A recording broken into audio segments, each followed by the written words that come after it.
This week feels less like a love letter and more like a standoff. The cards on the table are the Two of Swords reversed, the Five of Swords upright, and the Three of Pentacles reversed. Together, they're asking us to face what we've been avoiding, reckon with conflict, and confront where collaboration has fractured. Before we dive in, let's center ourselves. May our minds be clear where we have been clouded. May our words bring clarity without harm. May we meet conflict, not with fear, but with truth. May we stand tall in the face of endings and open together to new ways of building what lasts. And so it is. Hello, beloveds, and welcome back. If you're new here, I'm Cathelina. I'm autistic, ADHD, and BIPOC. I'm initiated in both a Hermetic and Egyptian lineage, and I've been studying magic all my life. I am a walker between worlds, and I'm bringing everything to you from lived experience and through channeling messages. So this week feels like being caught between silence and confrontation, and realizing silence has already made the choice for you. The Two of Swords reversed tells us avoidance is no longer possible. The Five of Swords brings tension to the surface, possibly some harsh truths, power struggles, ego battles, and the Three of Pentacles reversed shows us the fallout, where trust is broken and collaboration collapses. There is a gift here, people. This is not about endless fighting. It's about seeing what cannot be ignored and reclaiming your energy from false agreements. So the Two of Swords reversed is Hokmah and Yetzirah with the moon in Libra. It shows avoidance breaking down, silence ending, and the truth demanding choice. Libra seeks harmony, but the moon unsettles it, exposing imbalance. Refusing to choose is still a choice, and the scales tip whether you act on it or not. Entities that you could work with, Raziel revealing what's been hidden, and Haniel easing anxiety about making that hard call. Some things to think about. Where have you been avoiding a choice because you fear the consequences? And what truth is ready to be spoken, even if it's messy? And then moving to the Five of Swords in Gebra in Yetzirah with Venus in Aquarius. This reveals a hollow victory. Severed ties and arguments that elevate ego over humanity. The question to ask is, do you want to be right or do you want to be free? The true win is preserving integrity even if it means walking away.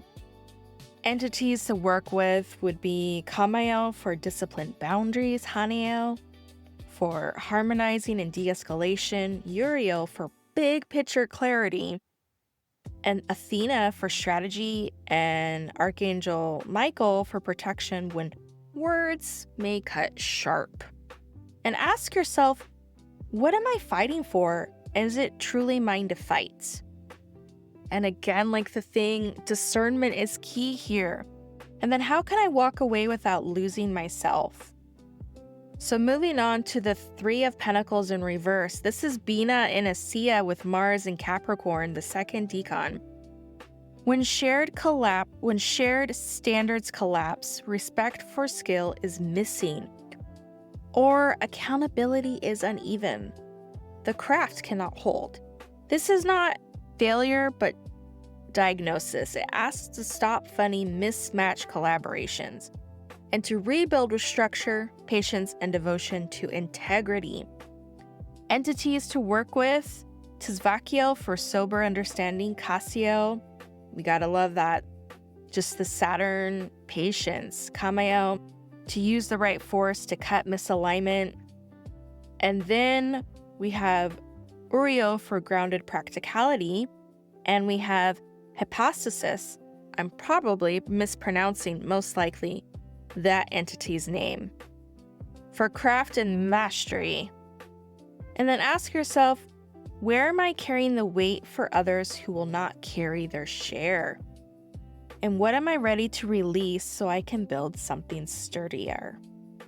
We're still also in the tail end of the new moon in Virgo.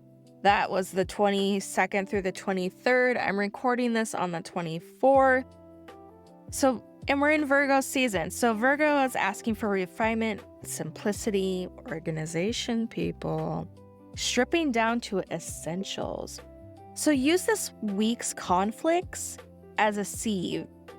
What does not pass through the filter of devotion and integrity is not meant for you. And let them go. It's okay, people. August 30th, the last quarter moon in Sagittarius. Sagittarius energy is pushing us to zoom out, see the big picture, and cut ties with what limits our growth. It's perfect timing for releasing the battles and bonds that no longer serve. And as you're doing this week, for deeper support, as you know, I've always got my shop open. We've got things on YouTube, we've got things on Patreon, spelled candles and everything. Lots of great stuff. But you can do some candle magic too if you just have your candles at home. So let's talk about it. Just light a candle, any candle, it could be a tea light. Write down the conflict or situation you've been avoiding. Burn that paper safely in a flame and then submerge it in water. It's a little transmutation kind of thing. And you're choosing truth, choosing freedom, and releasing what's not aligned. And just looking at the bigger picture of what you can bring in by letting go what no longer serves you. Candles on my shop that would be great for this is like uncrossing and cord cutting, or harmony, or clarity. If any of this resonated with you, please drop a sword emoji. The goal is to get this into the algorithm for people that are also wanting to benefit from this message. Think of it like a spell for clarity and courage. The more swords we have, the wider the spell is cast. Yes. So my loves, do you like this new format? Let me know in the comments. I've been working on the audio, I've been working on editing, and I'd love to have some feedback on this. This week, it may be tough, and that's okay. With the Two of Swords reversed, the Five of Swords with the conflict, and the Three of Pentacles reversed, it's showing us some stuff. We got conflict, false foundations, breaking a stalemate, and then the energy of the new moon in Virgo and the Sagittarius last moon, it's all giving us opportunities for refinement and release. So face what you've been avoiding, fight only where it matters, and let the collapse make room for what's real. That's the work, and that is the freedom. Okay. Thank you so much. Remember who and what you are, and until next week, toodles.